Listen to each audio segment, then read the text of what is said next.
ইযা যুলজিলাতিল আরদু জিলজালাহা, যখন প্রচণ্ড আকারে জমিন প্রকম্পিত হবে, অর্থাৎ প্রচণ্ড আকারে জমিন প্রকম্পিত হওয়ার পরে আকাশ ভেঙে পড়বে, সমুদ্রের পানিগুলো গজে উঠবে, বিশাল বিশাল পাহাড়, মেঘ ছোঁয়া পাহাড়গুলা ধুলায় ধুলিত হয়ে যাবে।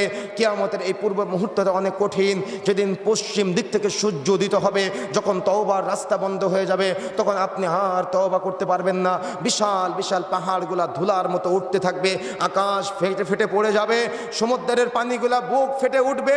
যারা বিমানে সফর করেছেন আপনারা জানেন, যত বিমান উপরে উঠে 5,000 ফিট, 10,000 ফিট, 14,000 ফিট, যত উপরে উঠতে থাকে তত নিচের সব কিছু আস্তে আস্তে ছোট দেখা যায়, যত উপরে উঠে তত সব কিছু ছোট দেখা যায়। কিয়ামত যে কত সহজ সেটা উপর থেকেই বোঝা যায়, উপলব্ধি করা যায়। সুতরাং সতর্ক হতে হবে, কিয়ামত হবে, কিয়ামত সত্য, বিচার দিবস সত্য, জান্নাত সত্য, জাহান্নাম সত্য।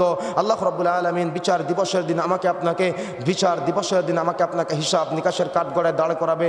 আমি কি করলাম? আল্লাহ তো আমাকে গরু করে পাঠায় নাই, আল্লাহ তো আমাকে ছাগল করে পাঠায় নাই, আল্লাহ তো আমাকে ভেড়া করে পাঠায় নাই। আল্লাহ আমাকে জ্ঞান দিয়েছেন, আল্লাহ আমাকে ইলম দিয়েছেন, আল্লাহ আমাকে ভালো মন্দ বোঝার ক্ষমতা দিয়েছেন। সুতরাং আমি গরু না, আমি ছাগল না, আমি ভেড়া না যে আমার জ্ঞান নেই। আল্লাহ জ্ঞান দিয়েছেন, আল্লাহর দেওয়া জ্ঞানটা আপনি কোন কাজে ব্যবহার করলেন এ ব্যাপারেও আপনাকে জিজ্ঞাসিত হতে হবে। সুতরাং প্রিয় বন্ধুরা আমার, সংক্ষিপ্ত সময় আমরা কিয়ামতের আলামত সম্পর্কে যতটুকু আলোচনা শুনেছি, আমাদের তওবা করে ফিরে আসার চেষ্টা করতে হবে।